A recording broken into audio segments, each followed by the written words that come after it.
Hello Africa, welcome to another exciting episode of the CGC show. Remember, the show is proudly brought to you by the Association of African Universities, and we are coming to you live from the headquarters of AAU Accra, Ghana, and I am your host, Ajo Omi.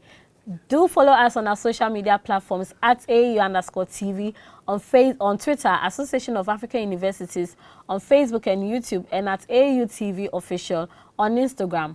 Many thanks to GTP Fabric for my beautiful fabric, and of course Majestic Outfits for my beautiful dress, and AJ Makeover GH for my beautiful makeup.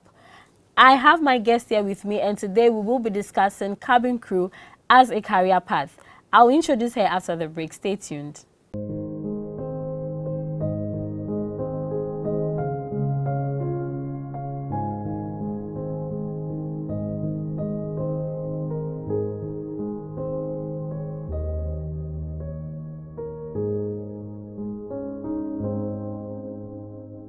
Ismaila Bashira. She is a cabin crew and an entrepreneur, and of course she will definitely tell us how she does the two at a time. Ismaila, welcome on the show. Hi Adra, how are you? I'm Good fine, to see thank you finally. Yeah, I know, right? I was actually really grateful that you were able to make time to come on the show, since you are almost always traveling all around the world. I'm happy to be here as well. Thank you. Pleasure. So tell us, what do you do as a cabin crew? Well, a cabin crew is somebody that works in an aircraft, basically. Okay. But basically, in the cabin of the aircraft, we try to make Oh, so it's not the whole aircraft, it's just the cabin. Yeah, that's why it's cabin crew. Oh, okay. So you're in the cabin because we have the flight deck crew. Okay. So they are the pilots, what you call it, the pilot. But Okay. yeah, since you're in the cabin, you're the cabin crew. So we have the flight deck crew. So I'm in the cabin crew, meaning I'm working with the customers. Oh, okay. Directly. So we seek for customers' comfort to make sure that customer is safe, everything is meets the standards and procedures of the company, and of course the aviation as well. Okay. Basically, we are there to actually make sure that we move one customer from point A to B, and meeting their expectations, and all that they've been advertised on TV about what the aircraft is about, the airline is about. So we are there to actually drive the message to the customers. Great, great. I'm interested in knowing how you started as a cabin crew. How did you start? Did you go to the school, some of the courses you took and all of that? Actually, don't have any aviation background, to be honest. Wow. Yeah. Well, I work with an international airline, basically. Okay. And they don't And actually... how did you end up there, if I may ask? Well, it was this advertisement, and I actually wanted to accompany a friend, and I ended up being there, and I went to an interview, series of examination actually, series of interviews as well, for like 3 days, and from there they do their selection, they take back to their country to have an online interview as well, and lucky enough I was picked. And I became the first Ghanaian to join the airline, actually. Whoa. Yeah, so... Congrats. Thank you. Yeah, but that's how I came across being a cabin crew. It's not a dream job for me, but trust me, I love it. It's definitely you love it, because I see what you do and all of that. But it still baffles me. You didn't take any course, nothing. No. So how were you able to qualify? My company, like I said, since an international, they will train you actually. Okay. They don't need you to have the aviation background. Okay. Because they will train you from the scratch to whatever level that they want you to be. And yeah, it's not a requirement. You just have to be very eloquent. You have to have a basic education at least. Okay. And yeah, speak English, have a very good communication skills. They look for that, because the job is not really about what you're taught in school. It's all about personality, you understand? So they look out for that. And you go through a very intense training. What happens is whatever that you were supposed to learn in aviation school for like I don't know how long it takes, 6 months, 1 year. We do it in three months. Wow. So the books are huge. I got there and I was shocked, because I thought, you just got the job. 3 months, intensive. You just be on ground, studying exams for 3 months. Wow. and you don't want to fail, because the priority for them is actually safety and security. I think a lot of people think it's about service. No, the 99% of the job is actually safety and security. So they're very serious. And after the training, when you don't pass, trust me, it's a story I can explain. Some actually have to leave. We were just 22 in the class, but I graduated with 12, because some left because of the intensity of the exams. To be honest, it's tough. Like, you're studying for 4 years course or 3 years course in 3 months, like big books. So yeah. What were you doing before then? Before you decided to go? Well, I mean, for me, I was here in Ghana. I worked with Taloy. I had my degree. So it was just, let me just go and try and see, you know. Let me just go and try and see. They came, okay, we were looking for girls. I'm like, let me just, you know. Wow. So it wasn't like I was, you know, I was waiting for it. Planned. Yeah, I was actually working, and yeah, I had a good career, but, you know, I thought maybe a change is good. So I just took an opportunity. When I had the opportunity, like, let me just, you know, and actually traveling to actually do my master's at that time. So at the same time, I had to decide which one to go with, if I had to go to the cabin. I'm like, okay. Let me just do this. Let me get the money first. Wow. And then the school is always there. But yeah, I'm still working on my master's currently. Okay, that's good. Yeah. You mentioned that you basically would need a basic education. You need to be eloquent.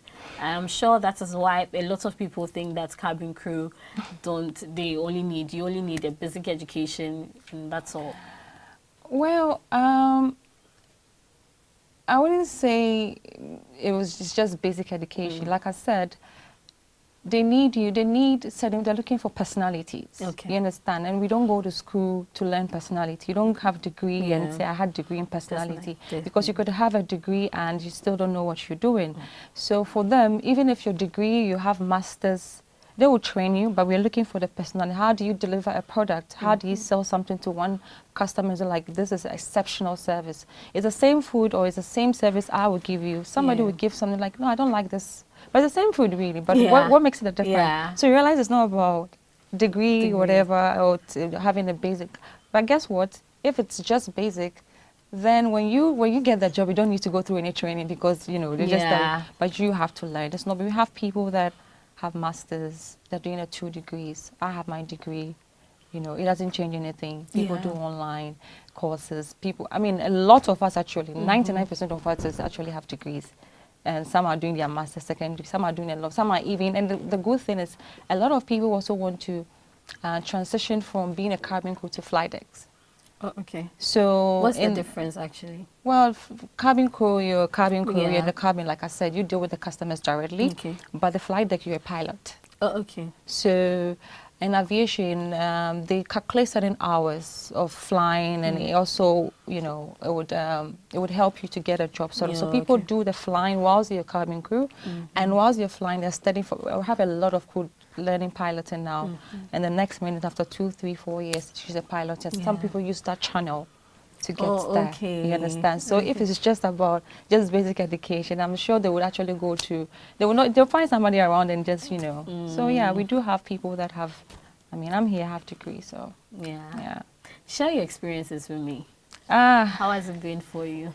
It's been amazing. It's a whole different world, to be honest. And maybe I'll say I was lucky enough to work with an international airline, currently the best airline in the world. Okay. And I mean, meeting different people from different countries. You work with different people with different cultural background. It's incredible. And you know, I always tell my friends that you have somebody who is from, let's say, London or Australia, a customer from Australia, and you have to say another customer from a place like Kathmandu. You know, you should be able to treat these people equally. They have different perspective, culture differently. But you as a cabin crew, you need to be neutral. You need to be able to make that person comfortable. You need to make this person comfortable. But all these people are from different backgrounds. You understand? You have people that don't speak English, people that speak some language you don't understand. But then they leave the aircraft and kiss your forehead. What did you do? What did you say? So it's beautiful. Personally, it has taught me how human relationship works. It has taught me so many things. You need to be patient, extremely. You need to be tolerant. You need to be you know, always think outside the box. You need to have those qualities. If not, you can't, and be ready to learn as well. Because every 3 months, I do assessment and write exam. Tell me which job does assessment and exam for 3 months. Every 3 months, I have to write an exam. So I have to do assessment. You grade strictly. For you do it for the organization, yeah, or for yourself? No. Now you know it's not about just going and saying, so you need to, because we always see the fun side of cabin crew, like you're in a flight, you're traveling all over the world, and the all uniform that, at the airport, uniform and all that. But I didn't know that you write. We write exams every 3 months. Wow. Assessment. When I say exams, assessment, you write it every 3 months. You get questioned every single flight. We do something like a mentor, like we call it in school, mentor, you know, 2 1 2. We do that every single flight. So for instance, if I have 2 flights a day, like I come from London London to where I work, like 6 a.m. and then I have another flight at 6 p.m. That 6 a.m. I do mentor. They ask you, you know, what do you do when a customer collapses? We have to know all this. But I'm a nurse. I'm a safety officer. Oh, wow. I'm a customer service personnel. I'm everything, because you know we are confined in that little space. So you need to be everything. So every flight different. It's just like a car. Maybe some cars have 1 door, some cars have 2 doors. So every car has its operation. So every morning or each flight, regardless, even if you're doing 10 flights, if it's possible to do 10 flights a day, you have a mental exams every single flight. So you always have to study. I always had to know the aircraft type. I have to know certain basic. When the emergency, what you do, what you say, you have to, because you will be asked like that, like a teacher standing in front of you to ask you about, you know, what is this? Tell me when somebody does it, what do you do? No, if you can't, you ask again, they ask you again, and if you can't, there's a problem. You have to go back to school, class again and study. So it's not only about re-looking what we're looking at the airport and going up and down. You need to be ready for study as well, and be vigilant as well. You mentioned safety. I know there are flight nurses too. Do you guys work together? We don't have flight nurse. That's what I'm telling you. Wow. Like when I get trained, I train as a nurse. Okay. I get first aid training, so it's intense. This is serious. We're not talking about, okay, you know, you're just going there and make sure that this person be more comfortable. That's why I mentioned earlier. It's about safety, security. I do that. I mean, we do that. I'm a nurse. If somebody should collapse right now, I need to be able to check your pulse, your breathing rate. Wow. I need to be able to do CPR for you. Wow. I need to know what somebody stroke, what you should do. It's like that. But what we do is we do have a system where we can connect to. We have doctors, standby doctors somewhere in the world that we don't know. Oh, okay. They are standby. So, but before you contact a doctor, you need to be able to provide the first aid, because they will take all that needs to be done. And when it's important, you divert. We have diversion. So, for instance, if I'm flying from, I had a flight from Houston to where I work, and we had an emergency case. So the doctor will tell you, look, this is serious. We have to divert. We diverted it to Canada. So we have certain situations that when it's very serious, we have to divert, which is a whole new story. But here, we don't have specific roles. So let's say we need a nurse on board. Everyone is a nurse, because you have to study to know. Yeah. Everyone is a safety officer there. You have to know. When there's fire, I know what to do. I'm everything. I'm the fire personnel. I'm everything. Wow. Yeah. Wow. So you need to be ready to study if you want to have to want to come to this career. But I mean, it's amazing actually. Interesting. Yeah. Honestly, I'm so shocked. I don't know the kind of things, the kind of thoughts that we had, especially about cabin crew, and you have come to tell us what really it entails. I am actually learning. And I know you at home too, you are enjoying the show and you are learning a few things. Stay with us, we'll be back after the break.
If you just tuned in, you are watching the CGC show on AAU TV, and we have been discussing cabin crew as a career path.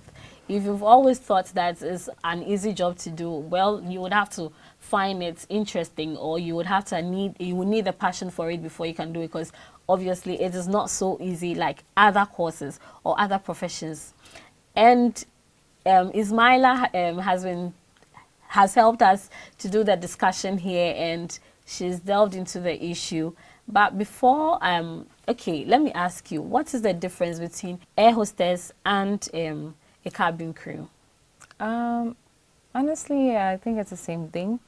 But I think initially when aircraft or airlines started operating, girls were not trained to do intense training like we do. Oh, okay. Like I mentioned before, you were a first aider, you were a security personnel, a safety personnel, you were all that. It was just basically service-wise. It was service-oriented. Oh, okay. But now there's a lot of things happening. But cabin crew, we have you have to be everything. You have to be the nurse. You have to be everything.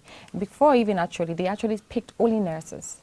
If I'm right, what I know a little bit about history about flying flight attendant was nurses for your care, for your comfort. But they realized that no, it's not about being a nurse or just going to do the service or comfort, but safety-wise, emergency-wise, all these things comes in place. So hence maybe the name change from cabin crew, because anything that entails in the cabin is your responsibility. Okay. You understand? If a customer hears a noise that is not usual, they would call the cabin crew, maybe a air hostess, and then she goes like, what is that? I don't know about. No, you have to know about it. Okay. So it's not only just service related. But then I think because it was just service related, we have the waiter. You're a waiter. You're just giving out food. But no, it's not just that. So I think it's basically the same thing, but there's more to it now. Hence why we have maybe the cabin crew or flight attendants. So basically, it's like they identified a need to get people or somebody who would have a fair idea of how to handle people in the cabin. Yeah. When you say waiter,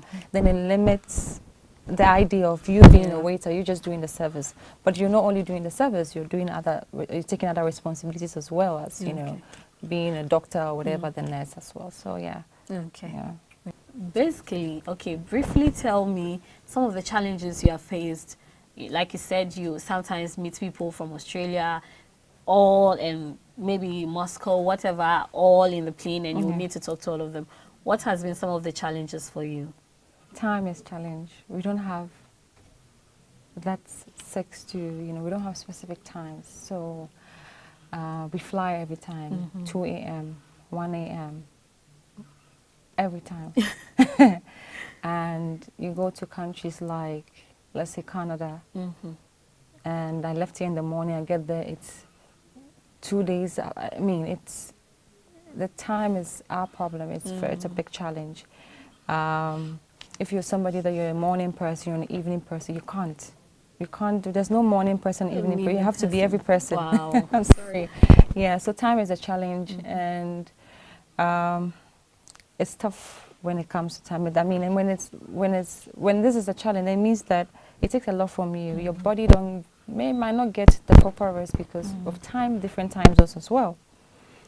So that's one big challenge. If you're strictly, I only sleep in the evening, then this is not for you. I'm sorry, because you have to take somebody from 1 to 2. So time is one of the challenge. And if it's even safety video, we have the video. Even if they can't understand, they see what is then being done, so they can do the same. So yeah, it's a challenge, but like I said, you always have to think outside the box. You have to have that, you have to think ahead if you face this kind of customers, what to do. So yeah, language, yeah, but it's not really a problem for us. But the timing it's a major thing. Secondly, you miss everything this life has, honestly, because I don't know the last time I spent any special moment with my family. I'm leaving in 2 days, and it's holiday season, and I'm working in, God knows, like after 3 days. And even on Christmas, I'm flying another customers from point A to B. I believe I also deserve a holiday as well. But yeah, yeah, but you don't get to choose. You miss my sister's wedding. You miss special occasions. It's sometimes sad. you're out of this world. You don't know what is happening on the ground. Yeah, so things like this also. Some people can't, you know, there are people that can't live all by themselves. No family, you don't see anyone. It's just you on the phone every time with somebody in a lonely world. You go to some country. Most of the country, of course, you don't know everyone. You don't know someone in every country. You go to a lot of countries, like 158 countries, and you go to places that they also don't speak. You don't have your food. They don't. So yeah, I mean, you would actually miss a lot, but you should be ready for that. There's nothing like I have to go home because it's the, you know, you get your chances sometimes when you do that. They're flexible. I have this time. I need to do this. We can let you, but if you're giving everybody that opportunity, who is working? You understand? So right now, I have to go for December 25th. I have a flight. Somebody has to go on a holiday. Yeah. So you see how it works. I had to come early. So that's it. So these are some of the challenges. If you're like a mommy's girl, I'm sorry, there's no mommy to pamper. You need to be stronger and push through. I see. Yeah. So these are the few challenges I'll mention. But aside that, and your eating habits could change because you eat everything and you come at 3 a.m. and you're leaving at 11 a.m. in the morning. Like you can actually have a back-to-back flight. You can fly non-stop for, 1 week without, We do have back and so I can have a flight. I can land at 3 a.m. 11. I'm moving again. So and now you're contemplating: should I eat first or should I sleep first? You're hungry. You need the rest. And then the time zones are different. It's become so that the timing is really, it plays a major role because you end up not eating right, and you don't sleep well because where you're from, it was evening. You come here, it's God knows midday. Like, how do I sleep now? Yeah, so these are the certain, those are just few challenges actually, but yeah. And maybe cultural differences, of course. We have different, but like I said, as a Caribbean, you learn all these things. So you don't find offense in anybody trying to shoot. There are certain signs you don't use in another language because it means something else. There's certain things. So, but you get to learn as well. Yeah. Interesting. Yeah. But aside, still on the challenges, what has been your challenging moment? Have you ever encountered a customer or somebody on a flight and then you guys had things? Again, it's a very confined space. Everything that happens on ground happens there. Oh, okay. Everything. When I say everything, everything. Talk of death on board. Talk of birth on board. We have people delivery. A cabin crew will deliver a baby for you. Wow. We are taught how to do that. Whatever, stroke, anything, fight. Somebody could fight over food. This is. But I want you to share my challenge. My experience so far would be, we had somebody who was shot in the States, so we had to carry the person from, and they had a surgery, but the surgery was not. It was done, but they had to let him rest rest a bit, which they didn't. So we have to fly him to where we were going, and it was a long distance. So he started bleeding. It's sad to see somebody in that pain. So yeah, we did all that we could, and they said no. If we don't divert, like I mentioned before, he could die. So when you see somebody struggling in pain, and so we had to divert, and of course see a lot of things. We did. Instead of doing 18 hours, I flew for almost 29 hours in air. Wow. Like we did a whole day again. Yeah. So and there were people in the flight. You had to go back. Yeah, we had to go. We went to another country. Okay. We stayed in the aircraft in the airport for almost 7 hours on ground. So and can I say that you guys didn't think about the people in the plane? No. We do our service. We're just trying to give them water, food. We just give. Okay. Because we're all struggling. You can see what is happening. And again, guess what? I'm struggling, but I have to hold on to my pain. Yeah. And deal with yours. We don't have anything like, I'm going to personal stuff, so you know what, I'm also going to, so you hold on to. No, when you wear that uniform, your problems are here. You could be in tears. We're all human. We also go through challenges. Yeah, but guess what? Our duty that when you wear the uniform is to make that person smiles. So customers were frustrated, they would literally eat you up. But it's your duty to make sure that frustration is being turned into a smile. And it's like, again, back to personality. What's your personality? How do you change that? But I'm sure there are some benefits that come along with it. Oh, of course. Yeah. So tell me some of them. Maybe I'll change my mind and join you guys. I'll just keep that very benefits? brief and say, let's say, getting paid to see the world. How about that? Getting paid to see the world. Briefly. No, briefly. You can just get paid and, okay, this is fun looking. Yeah. It's beautiful. It's beautiful. It is beautiful. But, of course, I mean, the sacrifices are worth whatever we are being paid. But, I mean, I'm sure there are other jobs that take more than us. But, yeah, it's good. If you have the opportunity, please. Yeah. Maybe I'll think about it. Yeah, you should come. We would want to have. We want more Ghanaians. We want more Ghanaians there. I'll take the course or the exam and then. Yeah. You you don't need to do anything. Any airline you want, you just go and apply online and that's it. You go to their opening. That's it. Nothing serious, to be honest. Wow. You just have to be ready for questioning, like you're questioning me now. And I know you to be an entrepreneur too. So tell me. I do own certain small businesses I'm trying to build here in Ghana, which is the Modern Muslim Girl. Yeah. And short is called the MMG. And it's a fashion house. So basically, just trying to, help the Muslim girl out there to be fashionable, but yet to be modest as well. It's a modest store, since we don't have a lot of that here. But I try to operate it whilst I'm away, which is very hectic. But social media makes things easy. Yeah. And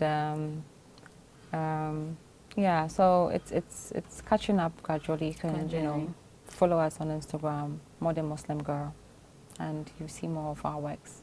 Nice. So how long has it been around? It's been like a year plus. It's still a baby company, but it's catching up very, And I know you are coming up with a clothing line too. Yeah, it's the same concept, because I realized that for us Muslims, we are limited to certain outfits, and why not try and bring something that is fashionable and yet modest and yet stylish. And so that's what I'm trying to build. And Ghanaians, and I have Christian customers. It's amazing. Yeah. I have. You should get one as well. Maybe your next show we have to come and style you on modest. Probably. I'll be so glad. I'll be so glad. Anyways, you're really trying. Yeah. Because talking about the cabin crew thing, the whole work that it entails, and you adding the entrepreneurship to it, I think you're really doing well. Because cabin crew, you can't actually do that forever as a woman. Oh, really? Yeah. I see. Yeah, it has its challenges in health aspect also. Oh, okay. But if you want, why not? But we'll leave that for another day. Yeah, sure. What would you tell somebody who would want to be a cabin crew and take it as a career path? It's incredible. Please, we should all come. We should all be cabin crew. No, I mean, it's incredible because you learn more than what we are limited here. Yeah. Like if I'm working with a Ghanaian, it's Ghanaian, but how do you know? How do you work with somebody who's from India? Yes. How you learn a lot. And for me, I said there's no any customer service related or human relation job that I can't do. And when I do come back home and I see our customer service or our human, I'm just like, no, you can't work, you can't do that. It's so different. But I maybe years ago, it was very normal for me because I was in Ghana, you understand. But now, learning or flying, I realized that no, I learned a lot, and patient, you become very patient. What we do everything. Girl, somebody with infant, you have to help the mother clean up. You do all that. So yeah, I mean, willingly, not your responsibility, but you for me, my patient level is very high now. And then tolerance, nothing really surprises me because we've seen a lot, heard a lot. And you also be a humble person because we fly with different classes of people. So you see how people live, you appreciate life, be grateful. It's beautiful. And of course, you get the benefits. So why not? We should all come. If you have been following the conversation, I remember patience, tolerance, and of course personality. These are the basic things you need if you want to be a cabin crew. Thank you so much, Ira, for coming on the show to tell us more about cabin crew and all that it entails. And I know you at home too, you have been enjoying the show. Don't forget, the show is proudly brought to you by the Association of African Universities, and you can follow us on our social media platforms at AAU_TV on Twitter, Association of African Universities on Facebook and YouTube, and at AAU TV Official on Instagram. Many thanks to AJ Makeover GH for my beautiful makeup, and of course GTP Fabric for my beautiful clothes, and Majestic Outfits for my beautiful dress. If you have any questions or anything that you'd want to know, you can just leave them in the comments box on our social media platforms, and you can also send us a WhatsApp message on +233 50123 8468, and we will have them answered to you. Enjoy the rest of our programs. My name is Ajaomi.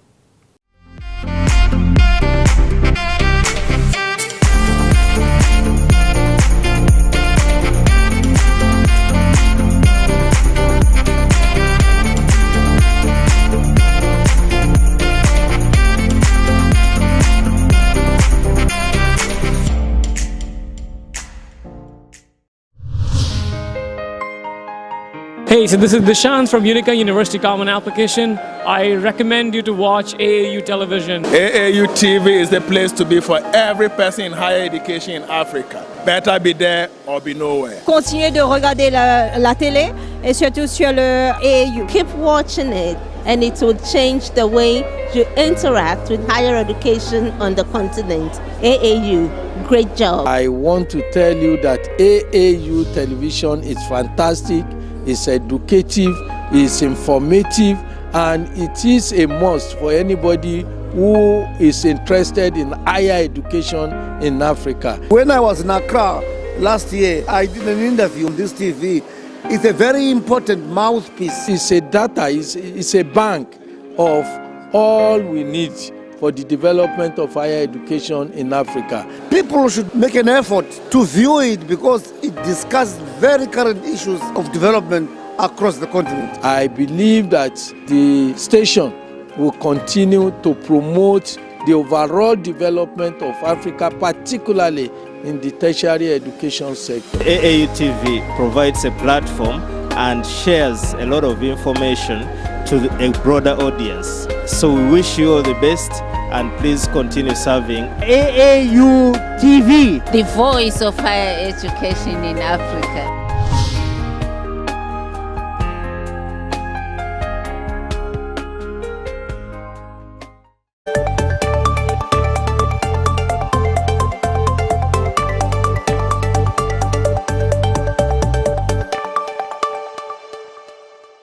Hello and welcome to Event Update on AAU TV, brought to you by the Association of African University. Event Update is all about upcoming higher education events and scholarship opportunities in Africa.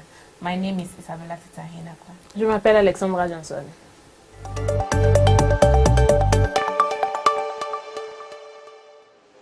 The Association of African Universities, AAU, in collaboration with the Internet Corporation for Assigned Names and Numbers, ICANN, and the African Network Information Center, AFRINIC, is inviting Vice Chancellors, Rectors, Presidents, and all heads of African higher education institutions to a strategic meeting on national research and educational networks in Africa on 21st to 22nd February 2022 as part of the African Union's Continental Education Strategy for Africans, CESA. The conference will be held in Nairobi, Kenya at the Longview Suite.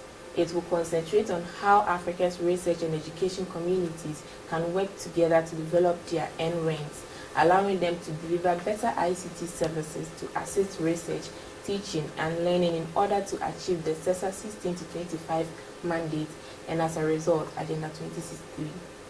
Interested participants are to register via the link on the screen before 11 February 2022.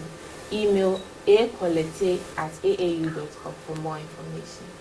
L'Association des universités africaines, en collaboration avec Internet Corporation for Assigned Names and Numbers, ICANN, et le Centre d'information du réseau africain, AFRINIC, invite les vice-chanceliers, les recteurs, les présidents et tous les responsables des universités africaines et institutions d'éducation à une réunion stratégique sur les réseaux nationaux de recherche et d'éducation en Afrique les 21 et 22 février 2022 dans le cadre de la stratégie continentale d'éducation pour l'Afrique de l'Union africaine, c'est ça.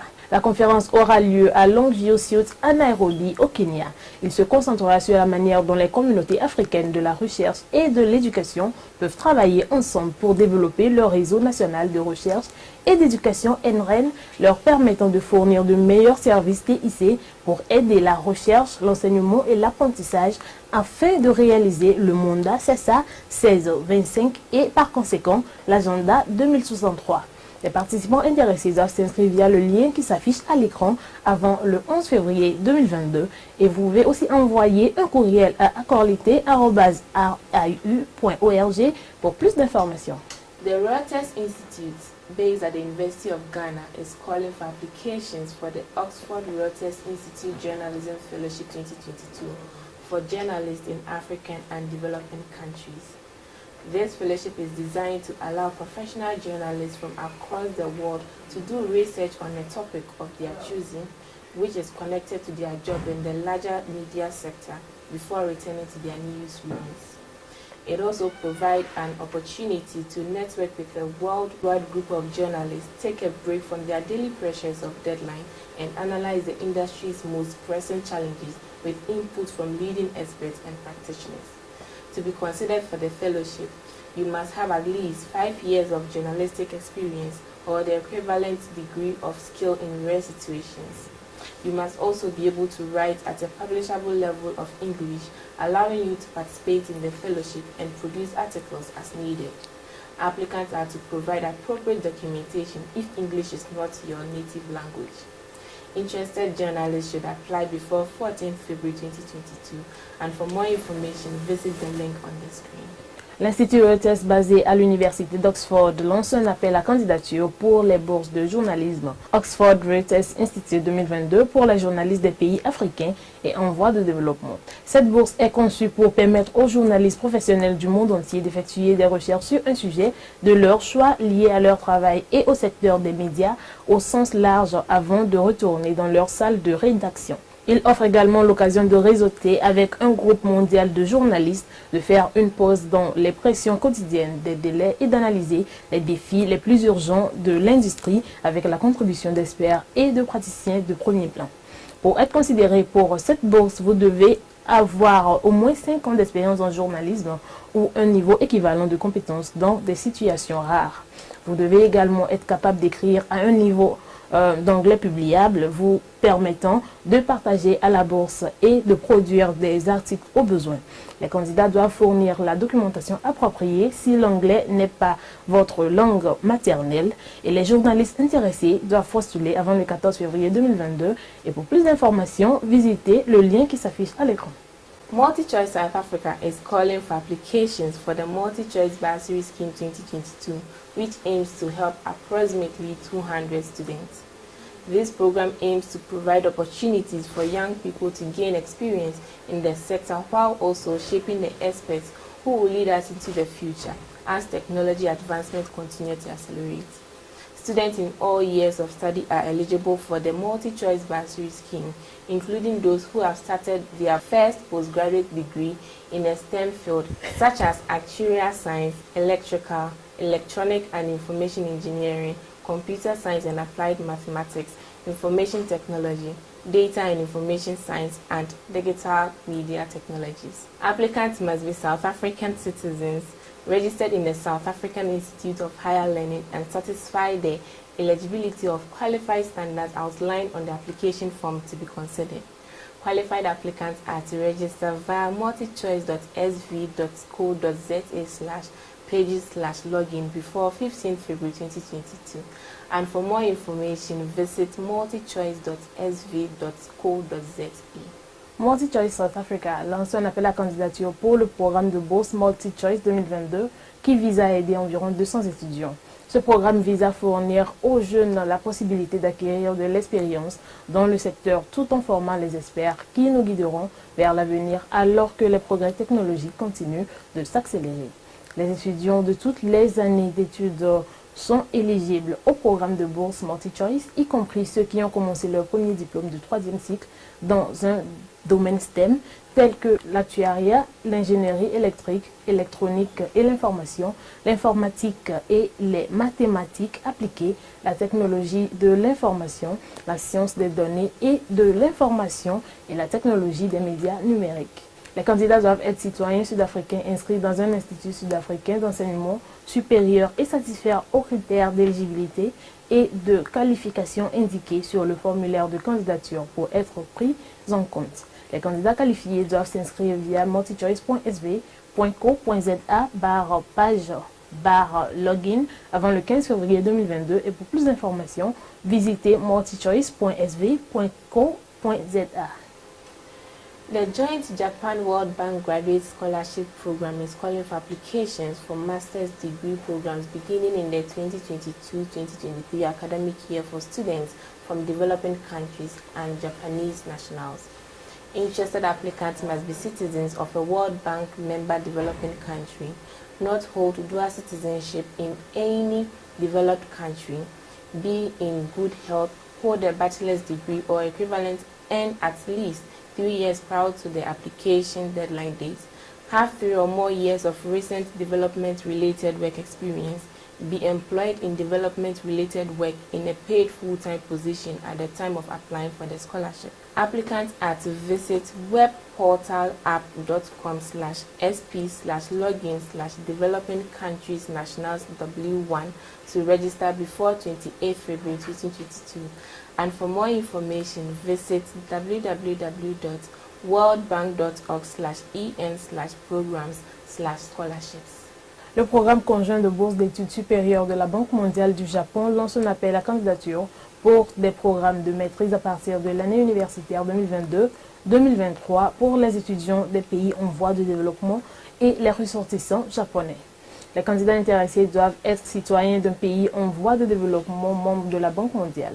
Ils ne doivent pas avoir la double nationalité avec un pays développé, être en bonne santé, être titulaire d'une licence ou l'équivalent, avoir obtenu au moins 3 ans avant la date limite de candidature, avoir 3 ans ou plus d'expérience de travail récente liée au développement et être employé dans un travail lié au développement dans un poste rémunéré à temps plein au moment de la demande de bourse. Les candidats doivent visiter webportalapp.com/sp/login/developing country nationals W1 pour s'inscrire avant le 28 février 2021 et pour plus d'informations, visitez www.worldbank.org/en/programs/scholarships. FET Interactive Simulations, a non-profit open educational resource initiative at the University of Colorado Boulder that builds and hosts explorable explanations, is calling for application for the FET Fellowship for Math and Science Educators in Africa and Latin America 2022. By leveraging their direct relationship to FET team members and their powerful professional networks, this fellowship aims to build individuals who are excellent educators and enthusiastic leaders to serve as major actors of the FET global community. Fellows are practical educators who are dedicated to promoting student math and science learning, teacher learning and uptake of math and science pedagogies, and professional leadership development via initiatives that improve the accessibility and effectiveness of FET simulations. Formal and informal math and science educators in Latin America and Africa who have regular access to learners, are fluent in English or Spanish, have reliable internet connectivity with access to a computer, camera and microphone, as well as teachers from historically unrepresented communities in STEM field are encouraged to apply. Qualified applicants should visit FET on docs.google.com to apply before 1st March 2022. Visit www.fet.colorado.edu/in/FET-global/community or email fet-global@colorado.edu for more information.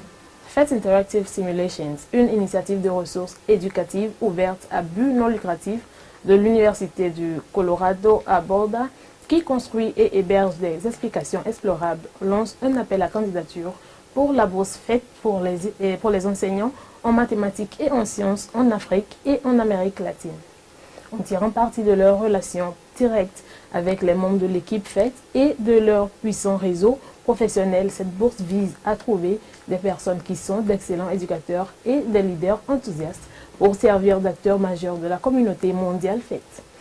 Les boursiers sont des éducateurs pratiques qui se consacrent à la promotion de l'apprentissage des mathématiques et des sciences chez les élèves, à l'apprentissage et à l'adoption des pédagogies des mathématiques et des sciences par les enseignants, ainsi qu'au développement du leadership professionnel via les initiatives qui améliorent l'accessibilité et l'efficacité des simulations faites. Les éducateurs formels et informels en mathématiques et en sciences en Amérique latine et en Afrique qui ont un accès régulier aux apprenants, parlent couramment l'anglais ou l'espagnol, disposent d'une connexion Internet fiable avec accès à un ordinateur, une caméra et un microphone, ainsi que des enseignants issus de communautés historiquement sous-représentées dans les domaines STEM sont encouragés à postuler. Le candidat qualifié doit visiter faites sur docs.google.com pour postuler avant le 1er mars 2022.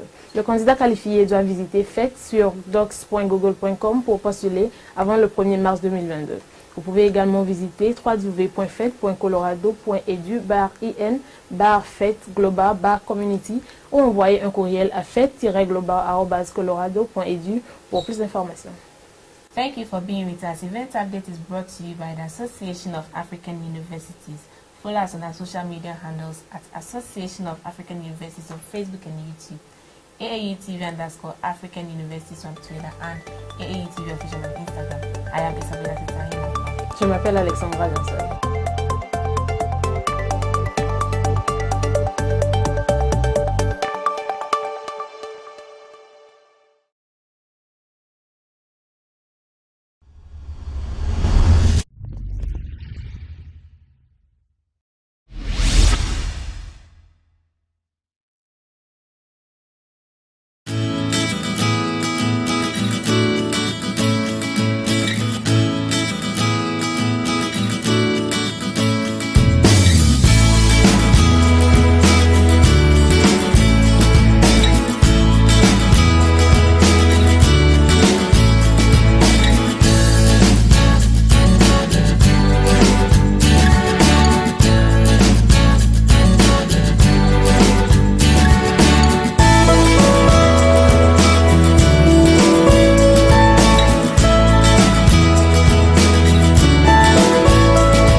Essentially, the technology we're talking about is digital technology. And let's go through what we're going to cover. The objective, as you can see there, is to access courses and course materials. This is one of the fundamental things. If you cannot access the course, or you cannot access your course materials, then it's impossible to deliver your course class. So this is the key thing that it addresses. And we want to start by asking ourselves, or answering the question, how do you access the course and course materials? The second is to manage online or blended lessons using pedal system as a lecturer. So this is key. But managing, by that, we mean how do you create activities and how do you create resources so that your students can now interact with your lesson. Okay? And then we have assemble and distribute digital content online. So once you have already prepared your course, there are pieces of information that you want to share with the class. How do you do that? By distributing it online. And other times, you also want to share it with a group that is wider than your class. And how do you do that? For that, we're going to show you how to build a website so that you can actually distribute your information in this way. So how can a lecturer build a website? And then at the same time, how can you work offline? Because we have internet issues. The same thing. You work offline, build your website, and distribute it, again using the web, but without so much pressure of internet access. We'll cover that in the latter sessions. Now, this is actually a practical course, and we want to encourage you to ask questions. So if you find that I'm going too quickly, don't hesitate to slow me down. And also, if you find that you're stuck, put up your hand, and my colleagues will come and help you to catch up. Okay? But it's interactive, so feel free to also ask questions. Okay?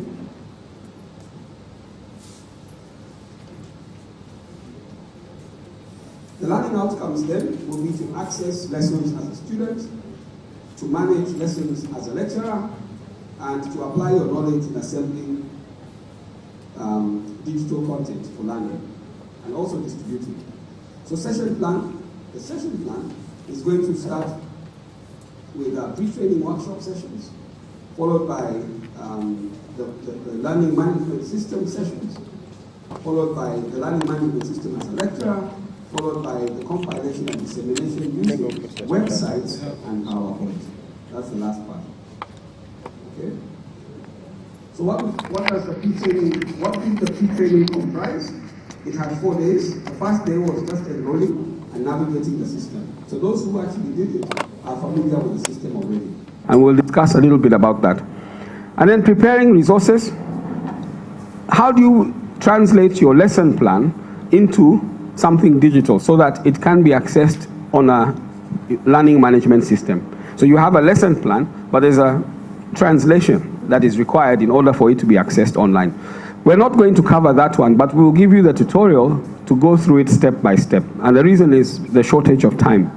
And then the effective PowerPoint presentations, we're going to show you how to make effective PowerPoint presentations offline and put your information again in a manner that can be distributed online. But that helps you when you don't have internet because you're working offline. So we'll cover that. All right, and then using the learning management system as a student, what does this involve? So the first thing is logging in, we covered that. The second item, navigation, okay. Those who have done it will have some idea. How do you submit work? Students need to do assignments and submit them online. And then how do you participate in a discussion forum? We're going to cover that in this session. And then how do you create a project folder for sharing reading material? This is something lecturers need to do for students. So we'll cover that in this session. Okay, let's look at the next. The next session, we're going to cover specifically the following. The first is, how do you now create a discussion forum? So the lecturers are concerned with creating activities. Another activity would be linking information on the system to the internet. Sometimes you want to link them to a YouTube video, other times you want to link them to a website so that they can engage further. So how do you do that using the system? And then how do you create files and folders for hosting content? It could be files, it could be images, videos within the system, or it could just be reading material. And then finally, this one we're talking about assembling and distributing content. So this is the website section. So how do you build a website? How do you upload text, images, and video content onto the website? And then how do you create pages on the website and make them navigatable? And at the same time, how do you format text? Okay? And then we have hosting the content, let's say linking to YouTube and publishing the website so that others can see it. And finally, inserting links in the system to your website. Okay? And then we have this one where we're saying, how do you rework PowerPoint slides? You already have some PowerPoint slides, but how do you make them more effective? And then adding audio content. Sometimes you want to add multimedia or animation or video content. How do you do that and maintain, you know, an interesting and impactful PowerPoint presentation? So my colleagues are here. My name is Martin Hamala, but we have Wanjira Kinuthia, Isaiah Awidi, and Michael Walimbwa. So we are the ones facilitating, and anytime you have a problem, just put up your hand and we'll come to help. Let's look at the learning management system. Who knows what a learning management system is? This is the first question. Who would know? What is a learning management system? You want to try?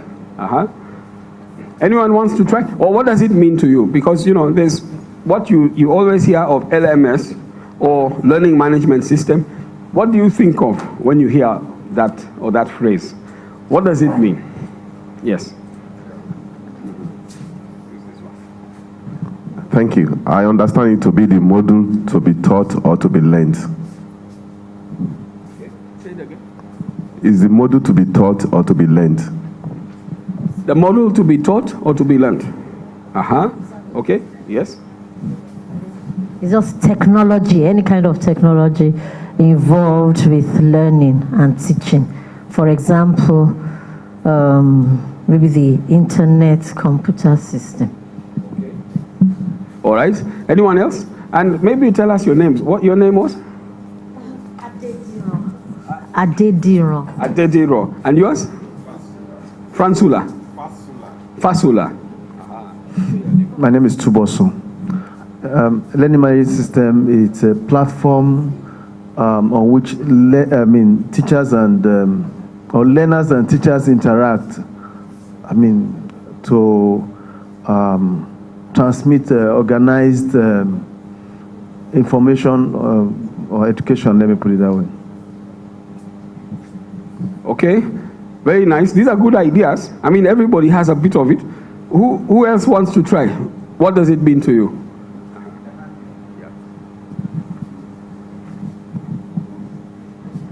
I think it is a digital platform where teaching and learning can be done in an organized and enhanced manner. Okay, I think we have more or less touched on it. I liked your definition the most. I think Fasuro, because you seem to get to the core of it. Can I give my colleague just to explain what his ideas might be? What do you think, Isaiah?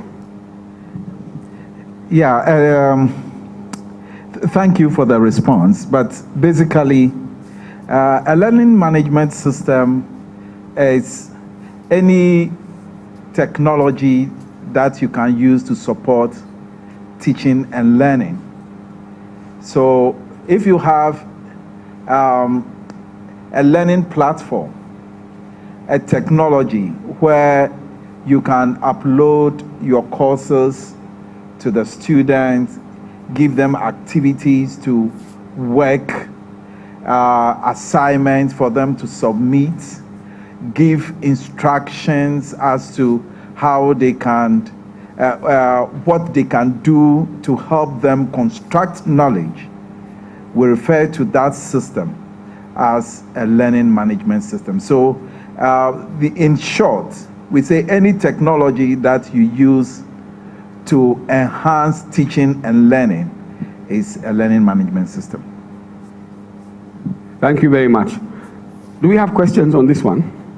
We're all right with that. I think we're more or less touched on it. So let's look at what the notes are saying. What is an LMS? It is a software application for the administration, the documentation, the tracking, the reporting, and delivery of educational courses, training programs, or learning and development programs.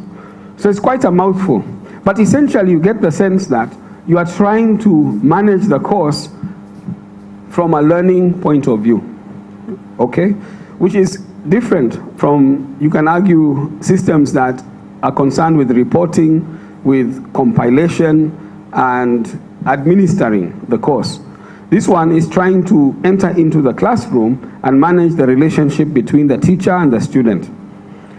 So the LMS concept emerged from the development and delivery of e-learning. E-learning started in 1990, around that time, and it gained traction through the 90s. Today we have moved to M-learning, so on the mobile as well. And I just want to ask a simple question at this point. How many of us have downloaded the platform, the Moodle platform, on their phones? Who have got it on their phones? Have you downloaded it? Yes? I see 1, 2. Okay. So just 1, 2. All right. 3 maybe? So majority have not downloaded it on their phones. All right, we will do that as an exercise. It's good to know, but we will cover that. Okay, so here we are. this graphic tries to capture everything that it does, what Isaiah was saying. So you've got at the center the learning management system, and then you have, if we start here, it manages assignments. In other words, the teacher creates the assignment on the system and allows access over a given time frame. And students can submit the assignment using the same system. It also allows you to practice, let's say, tests and exams. So you can actually administer exams on the system, and the system helps with grading as well. And it also allows a collaborative approach to marking. So you can have more than one teacher helping you with grading. So this can be an interesting feature which is useful. It brings together students and instructors. So it supports collaborative learning, which means that you can chat, you can video conference, you can share information. That kind of collaborative space, which is necessary when you're learning as a cohort, is supported by the system. It also has master courses. It allows here for content delivery. The delivery methods using the system are more in the line of blended learning or online learning. And of course, once you move away from online and blended, then you are just face-to-face using the traditional systems. So it's limited to blended and online. What we mean by blended is that you use the system or computers to mediate the learning process. That's what we mean. It's a mixture of real methods in real life and computer methods. That's blended learning. And then we have here the course collaboration. So we discussed a little bit of that. It can be live, or it can be asynchronous, which means that you're not getting instant feedback. And then here we have progress tracking, which is one of the more powerful features because everything is on the system. So it's quite easy to monitor, to track, to follow, and go back and see what was going on. So this is useful to understand the engagement from students. Do we have questions on anything? We can, even as we move. Any questions on that? All right. Let's look at the next item. So we're saying the purpose. The purpose for the learning management system is to deliver and manage many types of content. So we have what we call multimedia content, but it's comprised of audio, video, text, animation, images. Images can be photos or illustrations. And then we have interactive games, the type that you see online. So those ones comprise the full data types within the learning management system. And then it's used for fully online courses and hybrid forms like blended learning and flipped classrooms. Okay, do we know what we mean by flipped classrooms? Does anyone know what we mean by a flipped classroom? It's a learning method, but who is familiar with it? Or what does it mean to you if you were to imagine what a flipped classroom is? So let me suggest then what it is. The flipped classroom is a classroom that delivers the learning outside the context of the class. Like here, you could argue we're learning within the class. So the class is traditional, it's not flipped. If it was flipped, you'd find that the learning happens away from here. And when you come here, it is really to discuss what you learned about, but outside the class. Now, these systems support that because they allow you to go home and watch video, or to do an assignment. You can be anywhere. And when you come to class, you already have learned the skills and knowledge that you are supposed to understand and learn in class. That is when we say it is flipped. It is a reversal of the situation. Instead of learning here, you learn from any place that you like, but outside here. And when you come, we now interact with what you've learned. Okay, so it's a methodology and it is supported very strongly using these kind of systems. So what are the features? We have managing course features, users, and roles. So users and roles refers to teachers and learners, and the roles could be a student, they have their specific roles, and then a teacher who has his specific roles. Generally, the teacher's role is to create activities and resources, and then to provide feedback, especially on exams. That's generally the role of the teacher, whereas the student is to have access to interact with the activities and to submit exercises or to submit assignments, generally. So we have online assessment. Okay, this is a feature. We have tracking students' attendance. This is useful. We have providing users with feedback. That's very important, by the way. And you know, when you give feedback, then students are inclined to actually participate. But when they don't see feedback, then they also feel discouraged or not encouraged. Let me use that one. We have synchronous instructor-facilitated learning, which simply means live interaction. You can go on and video conference, or you can go on and have live chat, a bit like WhatsApp. Somebody is there and you are chatting and it's live. Yeah. And then you have discussion boards, which is asynchronous because you can send, you have a notice, it's a question, you discuss it, and you post a comment, and maybe a few hours later someone reads that and then they post a comment. It's not synchronized. So this is the option. These discussion boards are quite powerful and very popular. You can distribute content like curriculums, syllabi, it can be books, but you can put any digital data type onto the system so people can access. All right, do we have questions on this? And remember, it's a forum where we can discuss. It doesn't have to be limited to my lecturing. We can also talk. So just feel free. If you have any thoughts that you want to share, this is a good time. All right, so let's look at the advantages. Now, there are 6 which we have identified, but I don't think they're limited to these 6. So the first one here is interoperability. Very complicated word for me anyway. So who knows what we mean by interoperability? Can I ask my colleague here to explain interoperability? This is Michael.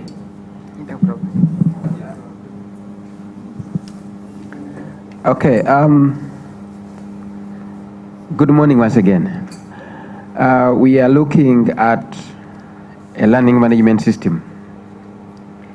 And we are saying there are many things that can take place there.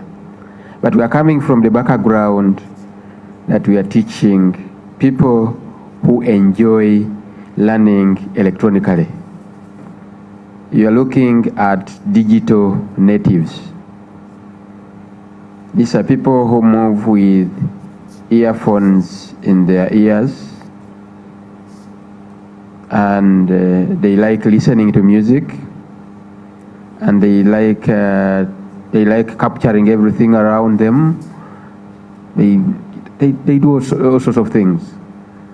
Now, all those things that we are looking at can be captured by the learning management system. You can operate on a learning management system in a very different, through different lenses. You can capture music there, you can capture text there, you can capture video there, you can just send an audio there. So you are really, it is diverse, the multi-diversity of so many things that can be done on a learning management system. Thank you. These days, how many of us here are on WhatsApp? How many of us here are on Facebook? Okay, so these are all social media stuff. Okay. How many of us go around and take photos and what have you? Selfies and, okay. So these are also, you see, these are all different things. But with this learning management system, you are able to connect, or various resources can be connected that can be used to enhance teaching and learning. You know, so when you think about all those technologies, the activities that you organize around, where you take photos, social media, and all those things can be brought together to help improve your teaching and learning processes. Thank you very much, Michael and Isaiah. Do we have questions for them? Anyone wants to ask anything? Again, don't feel restricted. You can always ask. We want to encourage it to be interactive. So we understand a little bit about interoperability and the kind of connections that we make across platforms. on the phone, on the computer, on the laptop, and other wearable devices that are coming up. Like now the watch, you have goggles, but these are cross-platform technologies, and they can connect. That's what we mean by interoperable. We also have accessibility. So information that is stored on the system essentially is stored on the cloud. And what we mean by the cloud is that it's stored in some remote location. The beauty of that is that wherever you go, you can always access that remote location. And you can do it at any time. So compare that with the analog method where you have a book and you go home with your book. Maybe you go to class, maybe you forget it somewhere. So accessibility is very limited to you having that book. When it's in this central location which you can access anytime, it becomes very easy for you to access. It doesn't matter whether you travel or not. You can also access anytime. So this is a huge advantage. Reusability and durability. So reusability is that nothing that is digital wears out. It can also be easily distributed and easily compartmentalized. So you are able to distribute, you are able to modularize by taking the portions that you want. If you have a series of videos that you are watching, you can break them into individual parts and decide I'm only going to focus on these few. And that kind of, let's say, granularity is useful. So digital technologies enjoy this kind of benefit. And the systems now become very reusable, distributable, and now this word durable. Durable refers now to the maintenance. A book can wear out over time. Even a video cassette, if we remember those video cassettes, they would wear out over time. But digital technologies don't wear out over time. So this is a very big advantage. The quality at which it was recorded at source is the same one. After 100 people have watched it, even 1 million people have watched it, the same quality. So it has this huge advantage that it's constantly at the same resolution at which it was recorded. The same for audio. Maintenance ability. So these systems require to be maintained, and it's been put as an advantage. But in truth, if you don't maintain them, then you get poorer performance. So what tends to happen is that there's some technical expertise required, and this can sometimes be a barrier of entry. So as a lecturer, if you are in an institution that has set up a learning management system, the role of the institution is to maintain the system, to maintain the server, to make sure it's always up and performing well. Yes, there's a question.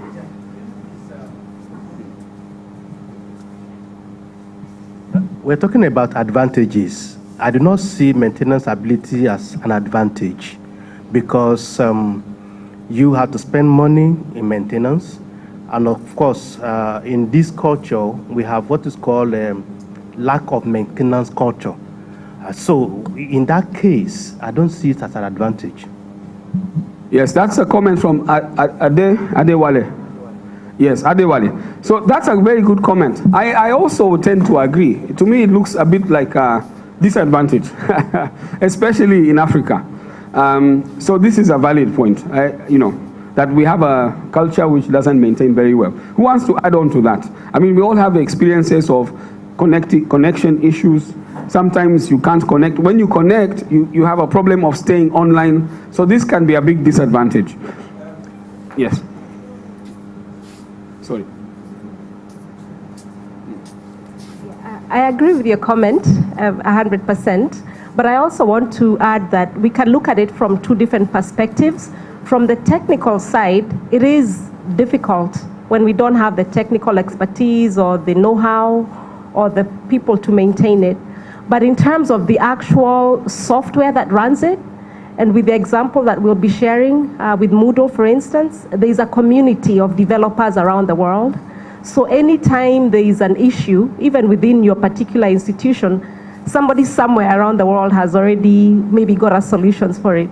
So instead of going through the rigor of redeveloping things every time, somebody else already has it. So it's always a continuous improvement process just by default, especially for the open source resources that we, and open source software that we use for Moodle and others, which we'll discuss in a few minutes.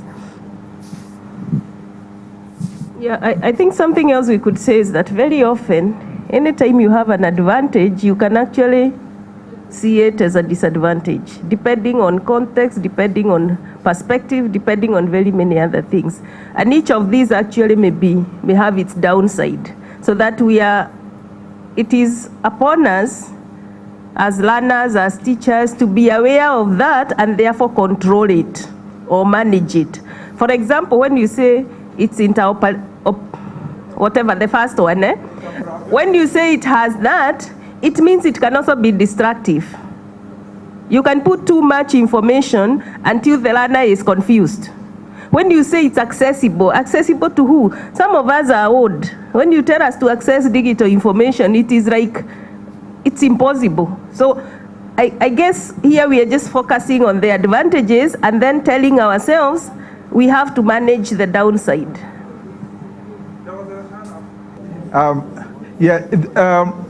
That's a very good question, and I think it applies to most institutions. And that is why everything we want to do here is going to be within our context, okay? The university is going to be committed to this. But the good thing about Moodle is that it's hosted by Pedal, and the server sits in Nairobi, Kenya. Okay, and the good thing too about this is that you can download Moodle offline, get all your learning materials and everything prepared, upload, and it can be synced with the real-time the server, so that you can have it run real time. So we are trying to manage within the context of our environment. With all the challenges that we have now, we are trying to find out how can we use these resources to support your teaching and the students' learning. So yes, it's a big challenge. The infrastructure is a very, very big challenge, which requires commitment from both the institution and you. So when you all come on board and you want to use it, you can put pressure on the system to enhance or improve on the infrastructure to have this thing used well to your advantage. So I don't know if you have something to say. Okay, I think that's very good. Yes. Let's hear from, I forget. Just to respond to what my learned colleague has said, the truth of the matter is this. The UI management who has thought about this, they are aware of the challenges that we have. But if you look at it from this angle, that if you want to drive a car, you don't buy a car before you get the skill of driving the car. So let us get this skill first. Let us get the knowledge. Then we'll overcome that challenge when it comes. Thank you. Yeah, these are very good ideas. And somewhat, we're all familiar with our context, which really helps. Number 6 here is adaptability. So adaptability refers to levels of customization. So these systems can be deeply customized. And the advantage of that is that, you can localize them for your context. And the idea is to do that if you want to get the most out of the systems.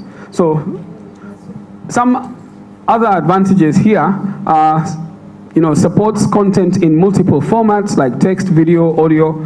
There's a statistic that I read somewhere that if you lecture or use one method of delivery for more than 8 minutes with students, I think the research was done in secondary schools, you find that students start to get bored.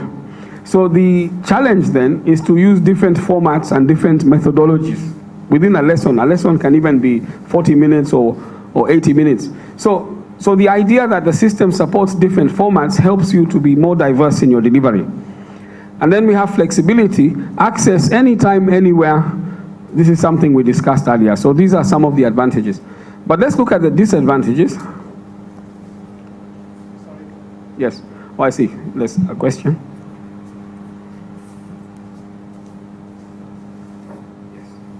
I wanted to clarify adaptability and flexibility. They look like the same to me.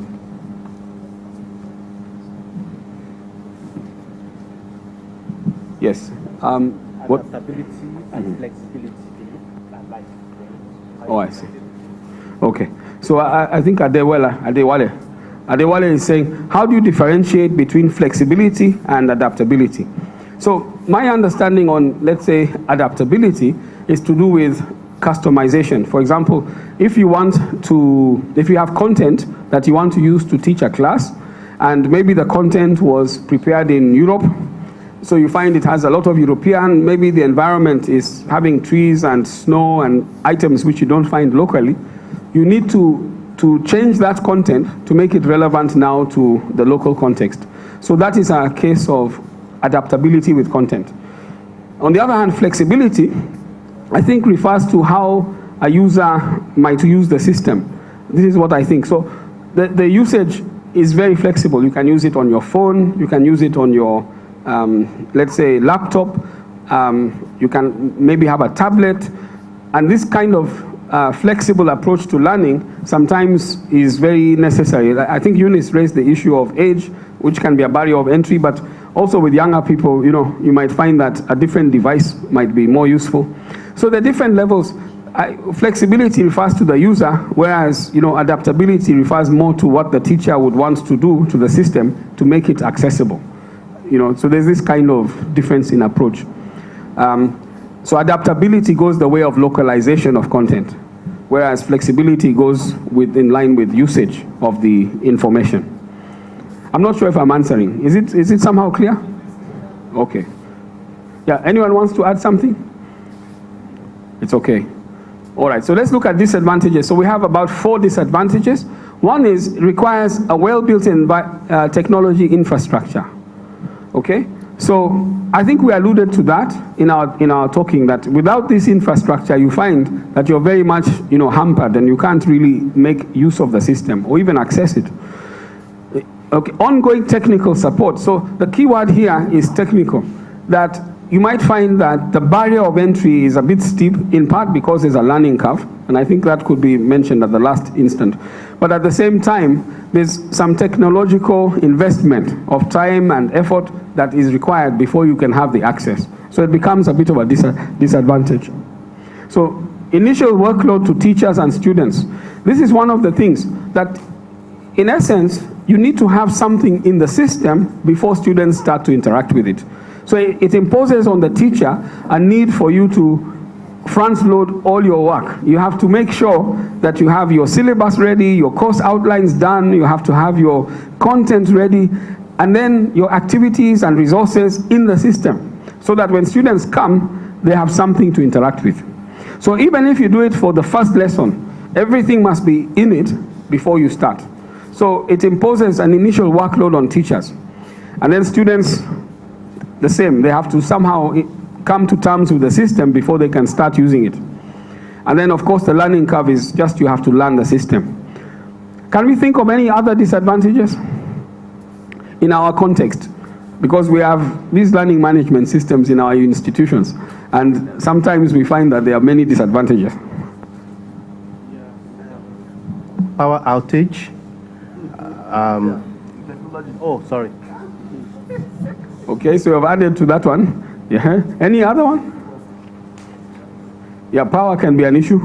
There's an assumption that power is ever present, but it's not. Okay. What we've listed here are the different types of learning management systems that exist. So on my left are what we call the open source learning management system. By open source, we essentially mean free. In other words, you can access them, there'll be no cost, but you have the technical hassle of having to set it up yourself. That is now what we mean by open source. So these ones are free. So Moodle is the most popular, but Canvas is up and coming. Sakai is used in some universities in Africa. And then we have course sites by Blackboard. So these ones are free. Then we have this one, Schoology. Yes. It's a freemium product. Freemium simply means that you start off with it free, but when you really want to use it, they ask you to pay. So there are some things which are free and then you find you have to pay at some point. So there's a longer list than this. I mean, there are others, but we only have that for now. And then we have proprietary LMS systems like Blackboard, which is the most popular, where you pay, and Desire to Learn. But there are others. Maybe I could ask my colleague Wanjira to just expound on this. If you look at the history of where learning management systems came from and how they've developed, I want to say around the early 90s is about the time when the first learning management systems came to be. And I think at the time we were calling them course management systems. And then you realize that if you want to think about the learner as a whole person, as a contributor, think about it from a learner perspective. So that's why it started. So the earlier ones have evolved. Some of them have merged into others. One of the early ones I remember using was eCollege was one. It's, I think, now Pearson and somebody else. And what happens is they continuously, I think maybe for purposes of business sustainability, different companies merge together. So I think Blackboard, as you said, is one of the most popular proprietary system, but it was previously WebCT. So you might have heard of WebCT. Does anybody recall that name? Yeah, it was, I think, from the early 2000s is when it was quite popular, and then Blackboard came on board. But one thing I want to mention is regardless of whether it's freemium or open source or proprietary, they all pretty much serve the same purpose. They have many of the same features, so it's like using one system versus another. Some people are more used to OpenOffice, others are used to Microsoft Office, so that's the difference.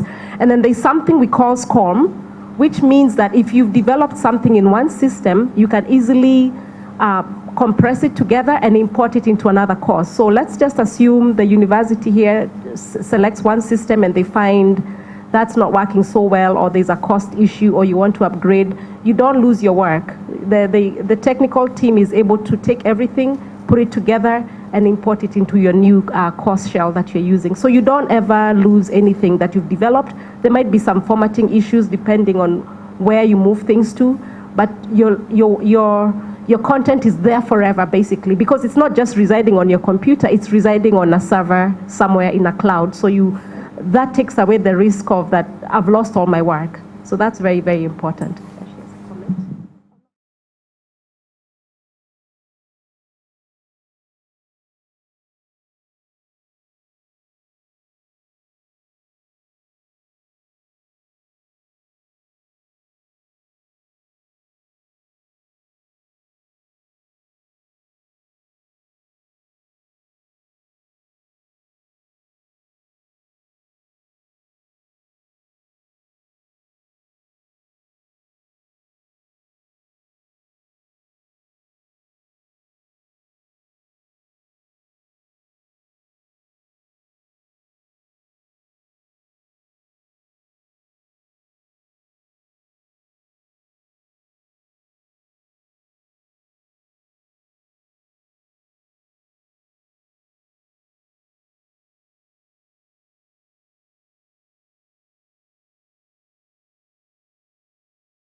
Hello there, welcome to another interactive episode of Diaspora Connect, where we bring you the contributions of our rich and illustrious African children and African people who are excelling overseas and how they are supporting the African continent. And today I'm sitting in as a host for Schneider and Kuma. My name is Ajiman Ochredakum. You bear with me that education has grown to be universal and internationalized, so everybody can go anywhere and acquire knowledge, but how to reach back to their home country somehow may be a challenge. So today we're discussing transitioning African diaspora graduates into the African setting, and with me on the show today is also a rich African diaspora currently at Punjab, and she is an education extension research scholar at the Punjab Agricultural University. So I'll let you know more about who she is. We'll go for a short break. When we come back, I'll let you know who she is.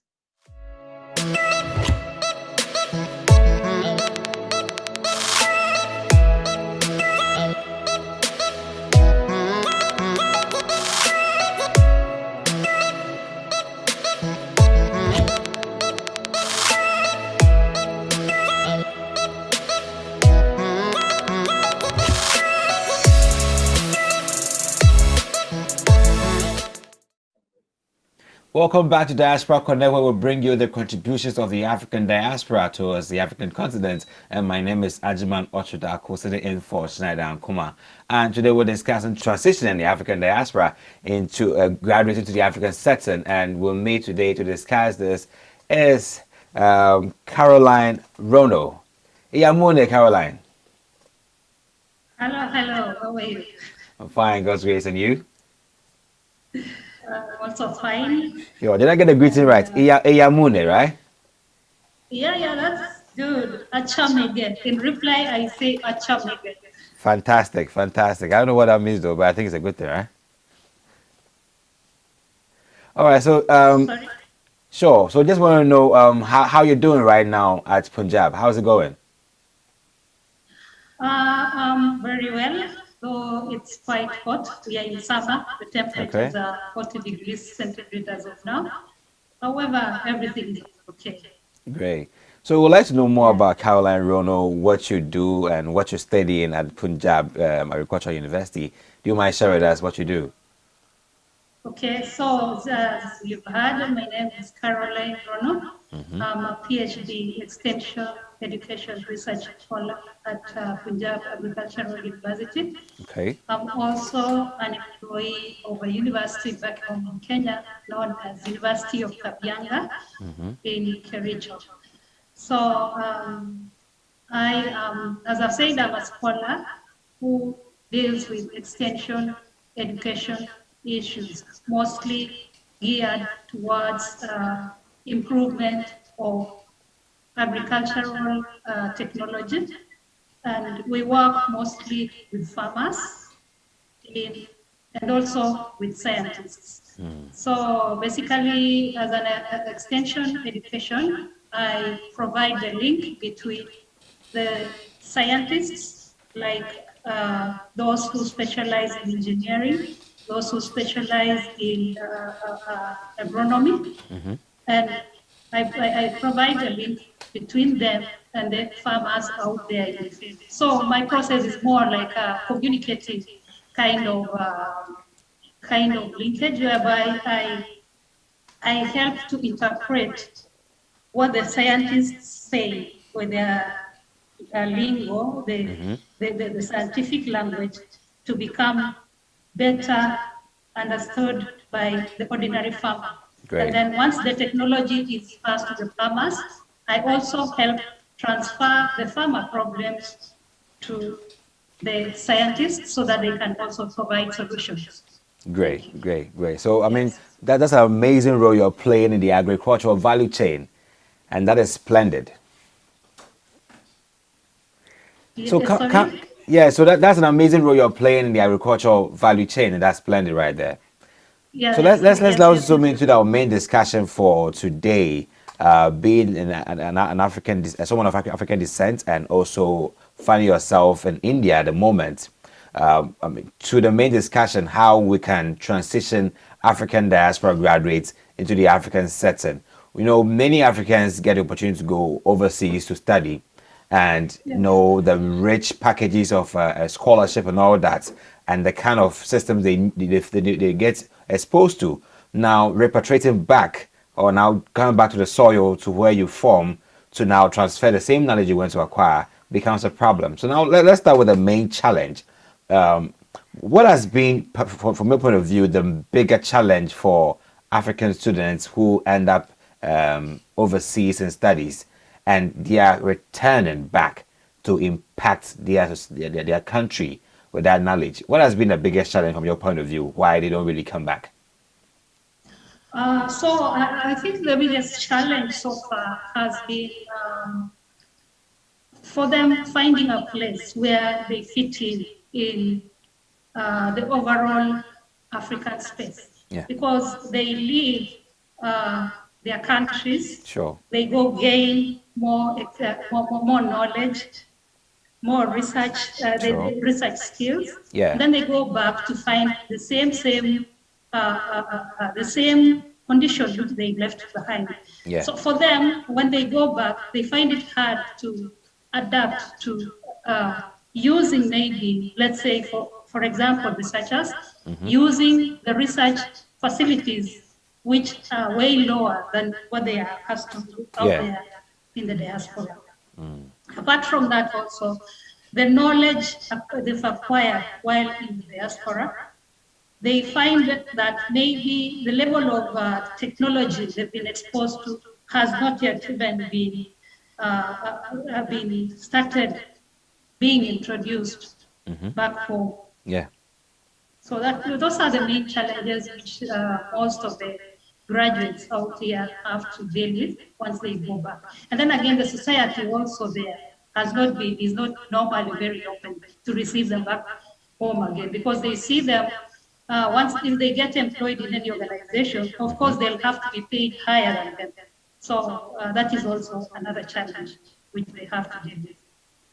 Great. I think you mentioned the fact that when they are returning back with that new technology and new exposure, coming to meet the old systems being practiced perhaps causes some resistance. So this now draws the view of how about this same graduate who's just returning from overseas with this new knowledge, try and then influence the programs in the home country so they can be of relevance from both sides. So you don't see the need to go back, but rather you bring the change down. How about that one too? Yes, I agree with you, because they come back. Okay, most of them, you come back with a lot of energy and zeal that I'm going to change the environment where I'm headed to. Unfortunately, you find systems which are already established, and the way we do things, in quotes, back home. So you see, changing, it's easier for the systems to change than for an individual now to change the systems. So unless you have a huge backing, maybe in terms of another organization bringing you in to help change the systems, it's very difficult. You'll end up being swallowed by the system as a diaspora person.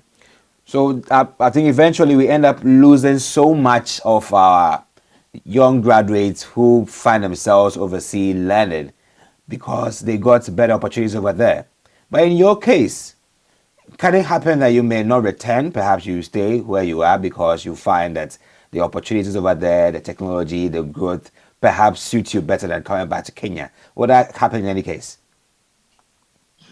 In my own case, I think I'd love to come back and make a difference. Sure. Because basically I work with my kind of training involves working with farmers and also teaching students, passing on skills. So it's that drive, that inner drive, which makes you want to go and bring about a difference. It's going to be difficult, yes, but I'm sure with a little more effort, day in, day out, it will be possible at the end of the day. What I've learned here, I'd also like to go and share with the people there. The technologies I've seen for myself here, I'd also like to go and share with the people out there. Because one thing I know is that they are hungry also for knowledge. Yeah. And that knowledge, I believe they'll be able to appreciate whatever I take back to them. Yes. But from your perspective, you know, Africa has lost so many graduates to overseas university institutions because of some situations. Perhaps they weren't able to come back. Brain drain has affected us a lot in terms of losing so much of our human resources. What do you think perhaps are the incentives out there that we are not producing or providing for our graduates here in this country, in our continent, basically? I think the issue of brain drain as a reason because of so many, you know, most of the, let's say the African population around is aged, I think, is a youth population, let me put it like that. Sure. So many of them are learned, many of them are graduated. So the governments have not been able to create enough jobs for them. So definitely they'll have to head out for more opportunities. The issue now, therefore, has to be what can the governments do to stop this kind of thing? Because brain drain results in loss of skilled labor, which can go into the development of their respective countries. Yeah. So the government, therefore, has to come up with a way of forestalling this, of encouraging them to invest in the nations. One thing I believe, though, is that it's not that these young people willingly leave to go to the diaspora at times, even though maybe some of them do, but the bigger percentage, I believe, if given the right opportunities and if given the right environment, they can choose to create wealth in their own nations. So it has to be upon the government now to see what it can do to harvest that potential. So you admit that high rates of unemployment are also contributing factors to the loss of the skilled labor that we are facing in our continent, right? Yes. There is a high issue, high rate of unemployment. Like I say, we have a very young population which is graduating from college, and then the government, I believe, the statistics say it's between 12 to 15 million annually who are ready for the job market. Yeah. And then the governments can only take in around 3 million. So where will the remaining 7, 8, 9, 10 million go to? They'll start having to look for an alternative means of making money. Hence the issue of the high rate of unemployment. I mean, picking it from the student's point of view, now some students actually enroll in institutions abroad, and having seen the systems and the way of learning, which perhaps sometimes they deem as convenient, highly convenient and highly explorative than what we have here, which perhaps can be taxed, stressful and laborious. Perhaps we'll actually choose foreign institutions over local or domestic institutions we have in Africa. Can that also be a reason why perhaps we lose some of our students to these institutions? And if we were to help create a level ground for them, what would you recommend in that situation? To be honest, at times, for sure, the kind of infrastructure, I believe that's what you're talking about. Yes. In these foreign nations are way better than what we have back in Africa. But, however, I believe there are some countries within Africa where they also have, if not equal infrastructure, almost equal to them. So for most of this young generation, I would say it's good to go and get exposed. Yeah. Then again, while you're exposed out there, it's good to come back and put that knowledge into your country. Mm. It's good to go and experience the research facilities out there because most of the researchers say whatever research facilities which are out here are of very high quality. They get to use them, and then once you go back, you can create linkages with some of these institutions, and through that now we can be able to build our own capacities back home in Africa. No, tapping from, just taking it from where you ended. So basically, in the quest for white-collar jobs, the African continent is highly dominated by the informal sector, with the remaining as an informal sector. And you can find that the pull factors are very low, which we have, on the other hand, more of the formal sector dominating in these in foreign lands. And while some graduates are looking for white-collar jobs and having a very great offer back there, what do you think is the biggest incentive to deny such an offer and then come back to your home country, perhaps just to impact? Maybe you have some inspiration to share with such a person out there. Okay, so you see, what it takes is being appreciated. Sure. By the government. One thing the African governments have to learn is the diaspora exists. They have a role to play. Yeah. And therefore, they should be given incentives towards idea generation, transfer of knowledge, and general exploitation of the knowledge they've already done. So apart from that, they should also be encouraged they should have policies which are friendly to them, which looks after their interests at the end of the day. Because technically, it would be difficult for someone out there to come back to home to nothing, let's call it that. Because you can give and give and give and give. But at the end of the day, if you're giving and you're not receiving any form of encouragement, you'd rather go out there and work and get recognized for what you have. Great. That's the unfortunate thing with most of us back home in Africa. Great. Appreciation of the skills that we have. Great. So appreciation of the skills that we bear from the African diaspora is key.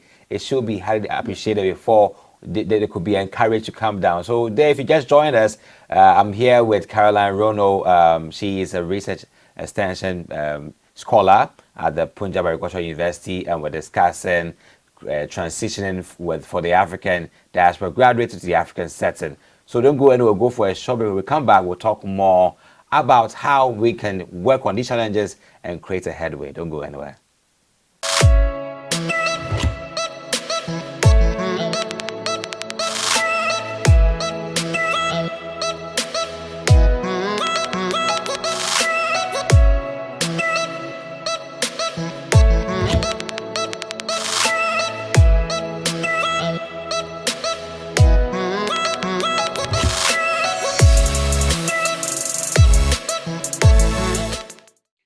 Welcome back to Diaspora Connect, where we share with you the contributions to the African diaspora. And today I'm here with Caroline Rono, an agricultural extension scholar at the Punjab Agricultural University, and we're discussing transitioning African diaspora graduates to the African setting. And before we went on a break, we're about to talk about the challenges with creating that home ground, that welcoming ground, and that similar ground for the African diaspora and the African space, on how dropping back. So after we've got all the skills, the knowledge, the capacity overseas, now coming back to fit in and operate as if you were back where you were is now a challenge. So we can say the repatriation challenge.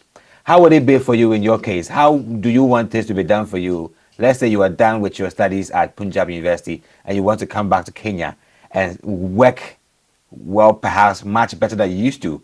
What do you expect the system to be like for you to make you fit in and fit in well? So That's an interesting question. Sure. So basically, what I would expect is that, first of all, I say the recognition of my skills. Sure. For those of us who are already in employment, I think the path is a bit clearer and a bit better. Yeah. Even though it's still accompanied by challenges, because, like I say, the infrastructural facilities, which we may have been used to while out here, may not exactly merge with what we will find when we go back home. Yeah. However, one thing, there has to be an appreciation of the skills which you have as a person who is coming from the diaspora.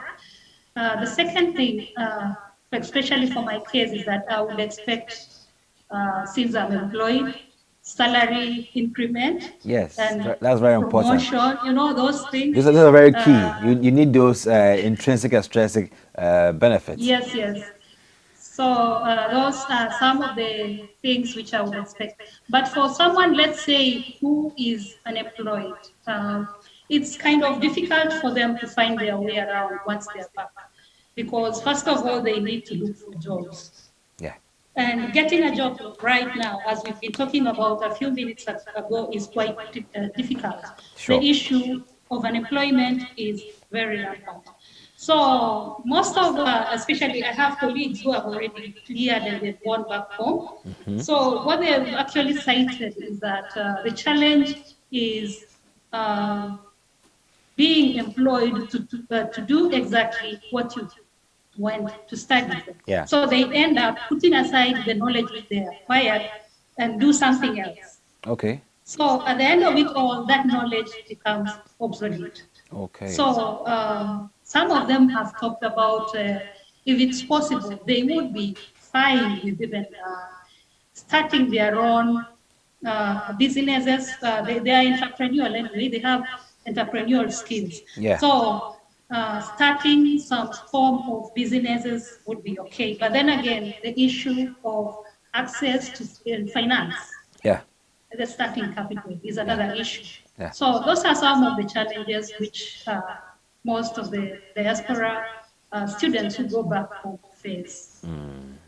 So what do you think can be done about it? You know, it's a multi-stakeholder approach. I presume that perhaps you can't do this alone. You need the institutions, government, and other stakeholders to also try and then lay grounds possibly to help you fit in well. So what do you think perhaps can be done to ensure that when Caroline is done and she goes back to Kenya, whatever knowledge she acquired at Punjab Agricultural University wouldn't be just made to drop, but you would be placed in a place that you can really apply the new knowledge, the new skills, new capacity and impact? What measures can be put in place? So as you said, it involves a lot of players. Yeah.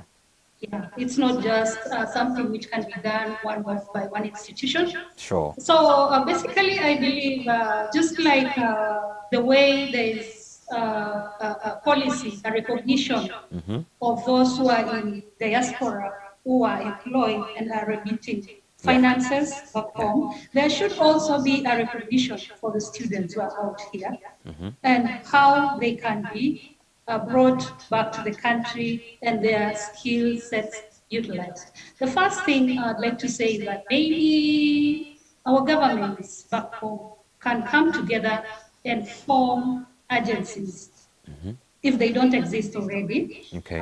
Agencies together with private, private organization in some form of public-private partnerships. And these agencies now, they can provide a placement cell within these agencies, such that whoever comes in from the diaspora can log in or register with these placement cells, giving their skill sets, and through the interact, or rather the relationship between the government and the private sector, they can be able to be placed where they belong. That is one thing which can be done for them to help them out. How about the university? So let me ask you something. When you go back to Kenya, are you in the agricultural faculty perhaps in Kenya, or that's the offer you got in India? Is that what you really do in Kenya? Actually, I wasn't really in the agricultural lineup while back in Kenya. Okay. I was in what is called the School of Natural Resources. Okay. They're related. Okay. But you see, once I move back, I'll definitely have to go to the right faculty where my skills be relevant. have to be recognized. Yes. Sure. Yes, yes. Sure. And that's where you believe that perhaps that when you go there, it would be a quick switch for you where you can transition in calmly and then operate. I just hope that there'll be a quick, it will be as you say, because like I told you right now, there's so many changes happening. Yeah. Even in the universities back in the country, because COVID-19 has come with a lot of impact in the economy. Yeah. So many people are losing jobs. And then apart from that, I've been reading that the universities are also restructuring. So one never knows nowadays what really awaits you. But all in all, I hope that once I go back, I'll be able to fit in to a place where whatever skills I've learned will now be put into use. Great. It's been a great time having a conversation with you, Caroline Rono, who is currently at the Punjab Agricultural University in India. So I think we're wrapping up now. Do you have any closing message for other African diaspora who are in institutions, foreign lands, who perhaps share your sentiments and also really are inspired by what you say? What do you have to also tell them in their hopes and also in their learning and how they can go back and come back and then impact their homelands? Okay, thank you so much. What I can say to my fellow students out there in the diaspora is that there are a lot of opportunities back home. But then again, unfortunately, the systems, the environment may not be so friendly for us. Yeah. Like I've said, we can also get together and develop a platform which will speak, which we'll use to air out our issues. Yeah. And by this I mean that just like the diaspora who are out there, who are living and working out of the countries, they have their own platform whereby they get to express their interests, they get to play a role in the step of their nations. Sure. This big group now of students who are out there, they can also come together in a platform and then also be able to push for policies which are friendly to them. Through what I've just said a few minutes ago, development of placement cells. You know, it's better to arrive home and know that your name is somewhere. And in case of any opportunity, you can be reached. Instead of going home and staying with your papers, staying with your skills until they become obsolete. So that is a call out from me now to the other diaspora students out there.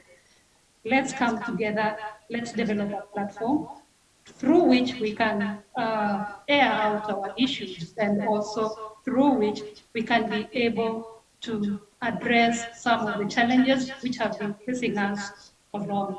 Great. By the way, I just want to thank this platform for the opportunity that you've given me. Thank you. Because it's been something that has been, I should say, eating me for a while now, because I've seen many of my colleagues going back home and really suffering. So after reading for a while what was going on with the diaspora who I employed, then I did a bit of research on the issue of the student diaspora. Yeah. And I realized that they are very good, by the way. Some of them are very good researchers who have impacted the host countries. Unfortunately, their innovations die with them when they get back home. That's unfortunate. Which is quite unfortunate, yes.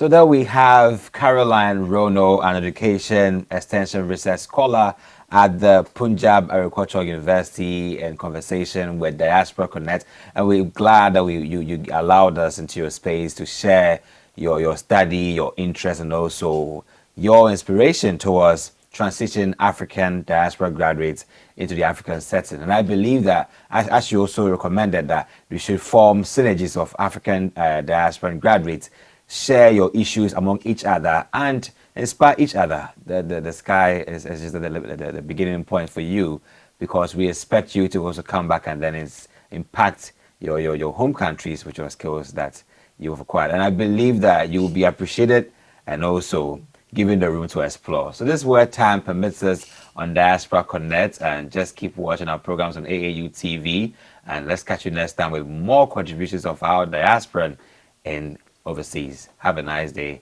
and bye.